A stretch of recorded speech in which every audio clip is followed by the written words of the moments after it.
Good afternoon, friends and traders. Welcome to the Market Recap. I am Dan Hodgman. It is Tuesday, June 22nd. I hope you guys all had a great day. Stock market's trending higher. I know a few of you guys like to look for the shorts there, but maybe you got on the trend and had a good day. Fingers crossed. I hope that's the case. Crude oil stays inside. Has a hard time. Tries this morning to trade up above the overnight high, yesterday's high. It tried, it failed, rotated right back down to those overnight lows. So really nice inside day there. Like we said, stocks, S&Ps, NASDAQ moving in conjunction with each other. Continuing higher, S&P 4235, NASDAQ 14,267. Gold stays inside that channel that we looked at yesterday. We're going to dive into that one a little bit, and I'm expecting every gold trader that watches this show had some good money to be made as we bounced off the highs to the lows, back to center, and waned right around the 4-day point of control. Euro, on the other hand, though, Euro and the gold tend to be proportionate to each other. They tend to move together. They tend to be in conjunction with each other. Not the case today. Euro continues on that trend that we saw yesterday. We get a nice another trending day from that market. And then you've got the 10-year note. Treasuries have been extremely quiet. Not a lot going on there. The movement really is on the yields. Maybe with all this yield movement, we'll start to see some action in the futures market there to get a little directional move. And yes, lastly, I don't have a hat on. I got a haircut yesterday, and the girl that cuts my hair says from now on I got to stop wearing a hat so much. So I figured we'll give her a day, no hat, and we'll get to see my full head. All right, markets, like I said, we got directional in the equities. The news, though, Bitcoin below 30,000. Dogecoin under 20 cents. Wow. It's got me intrigued. Are we going to attract buyers as we make lower lows? Did the introduction of the micro Bitcoin allow more people to hedge their position because you could get in at a more financially sound cost? I don't know. Maybe there's something there. Maybe we got something going on. I don't know. Or maybe people are just starting to recognize, crypto's really not the place they want to be. I don't know. I guess we're just going to have to continue to keep our eyes on it. But the bulls think that we're going to be okay there. And then, lastly, Fauci.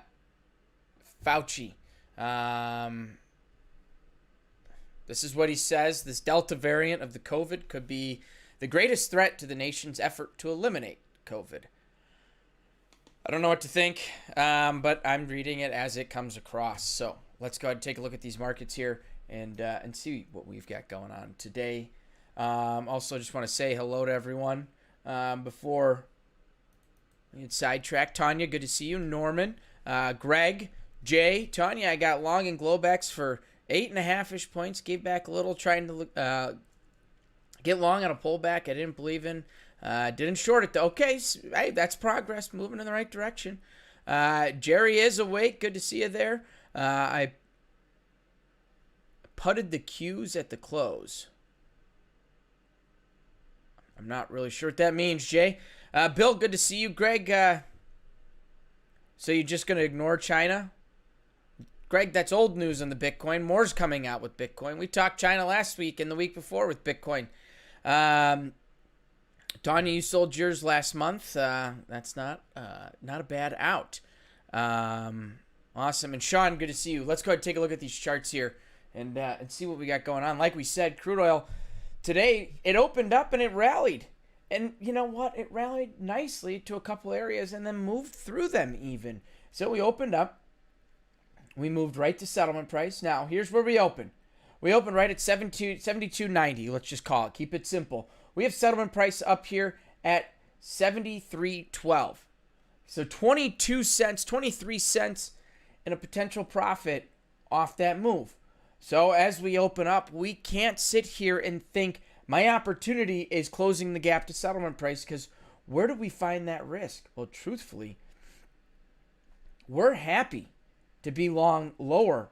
We're happy to come and check some of those lows. So our risk in this trade is rather large. We're looking at potential of 30, 40, 50 cents of risk for a profit that is only about 23, 24 cents.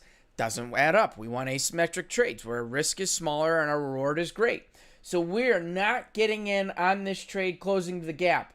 As the market starts to approach higher, here's where we get to start to look. We got settlement price. We've got yesterday's value area high. We've got prior day high and my favorite, overnight highs.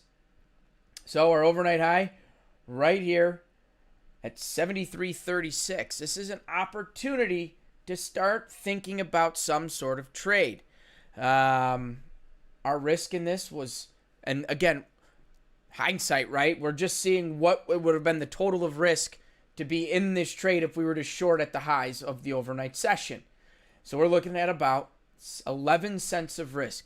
Now, chances are we're looking for something a little greater than that. This is a bigger test outside of value area.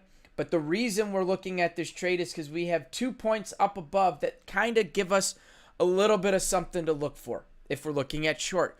Now, you could also think that this is a chance to go long, and that's totally reasonable, right? We're showing the breakout up above settlement price, up above value area. We're seeing a little bit of time trade up above there. We're bringing in some volume. Absolutely. This is where really paying attention to, here's what we got. We're starting to show volume is decreasing as market is moving in a direction. So the basics of volume, as volume decreases, look for the market to stop and rotate or stop and stay in that channel. So we've got volume slightly starting to decrease. This is something you're not even maybe seeing on the chart right away. This is why looking at the dome, doing execution in that dome really, really helps out. And if you were watching it, you would have started to seen order flow start to rotate where the buyers started to get overpowered by the sellers. It was showing it pretty clearly. And you can take this move lower. Where do we get to take this move lower? Well, if we're into a trade relatively cheap, we can keep it a cheap trade. Maybe we're looking to settlement price. Maybe we're just trying to get back towards where we opened up. There's a lot of targets down below. But again, on the flip side, if you were looking at this as a breakout, even though we know markets tend to stay inside more often than they break out. So probability states the opportunity is in the range-bound trade. If you're looking for the breakout here, as we start to accept or trade, I'm not saying accept, but trade up above that overnight high, that's where you're starting to look at that long, if that's the trade you're looking for. I want to make sure we touch on both sides because I think it is relevant and there are going to be breakouts. Now this market is a hot, contested market. I'm going to touch on afterwards just some data and a little bit of fact around what's going on with crude oil and where this thing can go. I think that's important for us all to make sure we're on the same page of. Now, S&P 500, we've maintained trend, right? This market continues to move higher. We saw the sell-off at the end of last week. Doesn't care. It does not care whatsoever. The market is directional. We're regaining all the losses that we had last week. We're having a really strong week thus far. And this market opened up, tested overnight lows beautifully to the tick. From there, the rally was on. This is where we have to sit here as traders, right? Settlement price is going to be an entry or an exit and it's going to do one of two things. It's going to catapult the market or it's going to be a springboard where the market hits and returns. So this market opened up at settlement price. We're pretty confident that it's got to have a range, right? There's that elasticity that we talked about yesterday. It's got to have that range. So the market pressed lower, came right down to a pivotal point, overnight lows. This is where us as traders, we're able to get in on this trade relatively cheap, risking maybe 2-3 points to just see it rotate higher up towards settlement price. You know, that's not a terrible trade. If we're picking up 8 points, seeing this market go from 07 up to 13, pick up 8 points, not a bad trade. Now, we're taking a bigger, higher view, right? We see a lot of room. If we start to move through settlement price, this is, again, we're paying attention to order flow. We're watching how that market is reacting as it's approaching certain areas of importance. This market moved through them pretty nicely before the volume started to dip. Volume dipped, got a little sideways. How about that? Basics of volume. We start to dip. Market moves sideways. Does not get directional until more volume comes in. So we moved through this price pretty strong through settlement price. This to me was a great area. We have a really high volume node as well last night. We kind of filled this gap of low volume.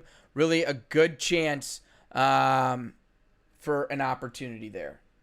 Next, let's look at the NASDAQ, which just like S&P 500, really strong positive day. Now this market, a little different. Opened up its settlement price, came down to even a stronger level than overnight low, came right down to yesterday's point of control. And if you're not taking this trade here, if you're a NASDAQ trader and looking for it to at least extend to overnight highs and yesterday's value area high, I don't know what you're not looking at. Great opportunity for a trade. If you're not having these levels marked on your charts, I strongly stress you do it. Today's point of control in the NQ was up here at, let's just call it 14,220. Excuse me, 14,220. There we go. So this market, great opportunity there. It's directional. To fight directional moves in these equity markets right now just makes no sense. Granted, the direction that they're going also has a little confusion around it, some questions around it. So, but we're going to trade what these markets are doing. These markets are trending higher. Simple as that. Next, let's look at the gold. And here's what I was saying in gold we mentioned yesterday. I did not touch the volume profile that we put on yesterday. Our value area low yesterday was today's swing low, 1771.20. Our point of control right here at 1778.50. Right where today's point of control happens to be, about 5 ticks below it. This market rotated from the overnight session, from the high side of value area, rotated down to the low side, rotated right back up to point of control. This market is very happy with this price.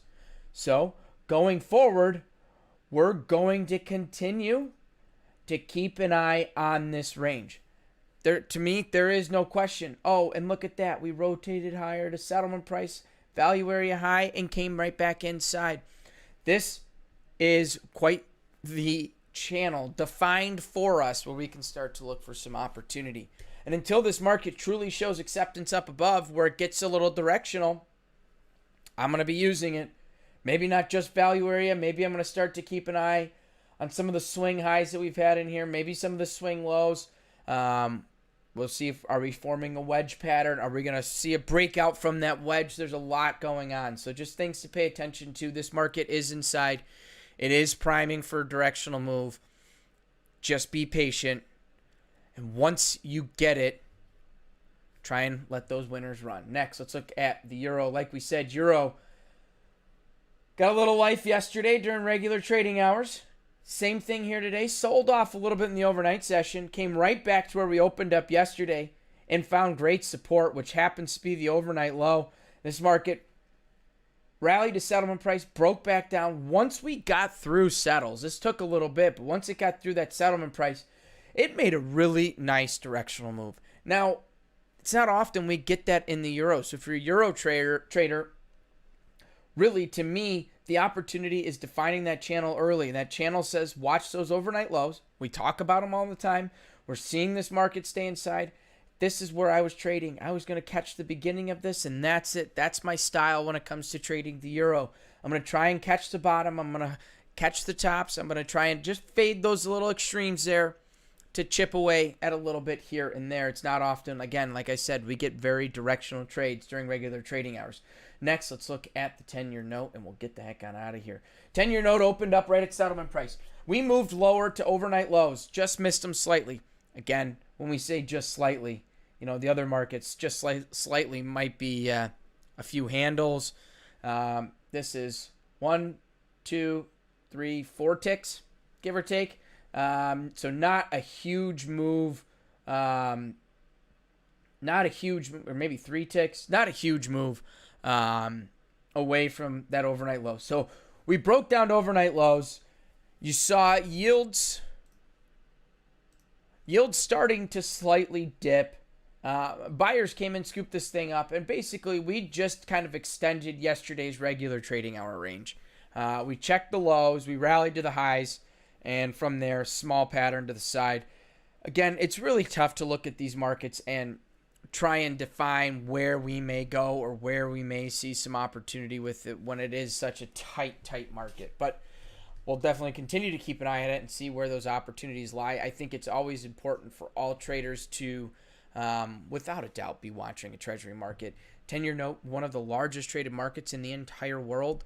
We got to keep our eyes on it. We want to stay in tune with that. It's important. So I said this when I was looking at crude oil. I want to kind of run through a couple things. Right now, we're in a 14-month trend to the upside.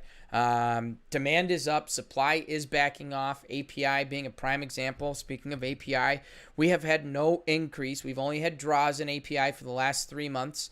And for about the last 6 to 8 months, for the most part, it has been draws. So we are pulling some of that supply back here in the United States. There's a lot going on in the Middle East. We also have given the thumbs up to Russia for their pipeline from Russia into Germany. We have to start looking, where's this thing going to go, right?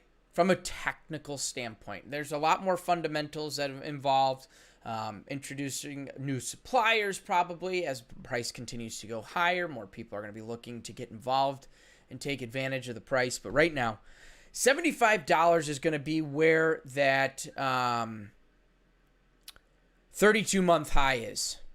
So that brings us to October, approximately. I think it was October 2018. That's where our 32-month high is. That's about $75. I think we moved through it by about 30 cents or something like that. But simple numbers here. $75 is that 32-month high that we need to pay attention to.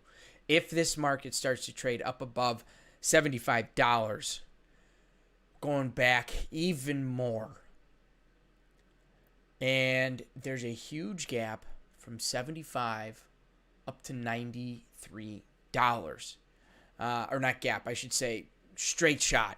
Very little in our way looking at it from the technical standpoint of what these charts are showing us. Now, like I said, there are a lot of fundamental factors. So if you're a crude oil trader, make sure you're doing that research. There's a ton of places out there to get a ton of information.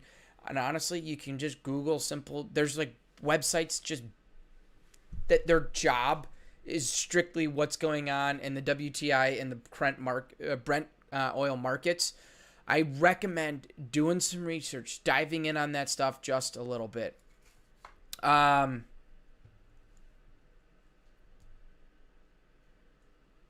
see here. I just want to make sure we got all these comments here. Jerry's awake. Only one trade today. Wasn't in tune today. Deer in the headlights. Hey, that'll happen, Jerry. Get out and enjoy the day a little bit. Sold Q short on the close in puts. Okay. Looks bullish as all get out, but I go against the herd, and I will be right for. We'll see what happens, right? The markets will tell us if we're right and wrong. No problem, Tanya. Ruben, off subject. Curious if you've taken any classes or know Al Brooks from Chicago, since you guys are from there, and he has been trading forever. I know who he is. Truthfully, I'm not a class taker when it comes to understanding markets. Most of what I get is from my mentors, from my experience in the markets. I've never really taken classes. The real one, first hour this morning, Banks and Tilt were down. I thought Friday's scenario was about to happen again, but it rotated so bad to new all-time highs. Yep. And former Vice President Joe Biden, when is settlement price posted on ES? Thanks. Great question. Whenever the CME posts it, so there's a prelim number that'll come out usually about 20 to 30 minutes after the number. You'll find it probably on their website. But you'll definitely for sure have something by about 4:30 Central Time. I know I used to wait about on the floor. When we would run P&Ls, pay close was 2 p.m. and they usually posted settlement price by about 2:20 or 2:30. So that's kind of my rule of thumb, 20 or 30 minutes after market close, you should get something there. All right, what do we got going on? Well, we know crude oil or Bitcoin. Volatile, right? We were down to $29,000 today. Like I said, Dogecoin under 20 cents. Are people getting wary of this crypto? I don't know. Or are we going to attract more buyers as this stuff continues to get lower? It's going to be a good question. But we'll continue to keep an eye on it because it's fun to watch. So crypto dipped below 29,000, but rallied all the way back up and above 33,000. We're ending the day right now, 32,650. Speaking of some of our stocks that we're watching closely, Airbnb, $149.68. I think that's 2 cents or 3 cents off from where we were yesterday at this exact same time. Now it's getting to the meme stocks. AMC, $58.27. Had a little positive day for it there. GameStop, $220. We were at 200 yesterday. We're back to 220 today. And then we got Tesla holding steady at 620 right now, 623.71. And lastly, our VIX. While stocks are moving higher, volatility means that usually VIX is going to go lower. VIX trading 16.7 at the moment. All right, and lastly, this date in history, and we'll get the heck on out of here. The first one, love them or hate them, probably the biggest movie series of all time to this day. In 2001, the original Fast and the Furious is released, and I think number 9 or 10, I don't even know how many they're on, is on its way out. So June 22nd, 2001, the Fast and the Furious, the first one, was released. Little do you think they knew, 20 years later, they'd be continuing to release them. All right, I had what I thought was one more. Yes, 1944, FDR signed the GI Bill, which is a pretty cool one. So if you're a veteran out there, you know all about it. We adjusted it a little bit post 9/11. It has changed a little bit, but you still have access to the original GI Bill. So on that note, guys, I'm going to go ahead and get on out of here. John will be back tomorrow morning, 8 a.m. Central Time with the market forecast. So until then, stay safe, wash your hands, trade smart, and trade well. I look forward to seeing you guys in the morning.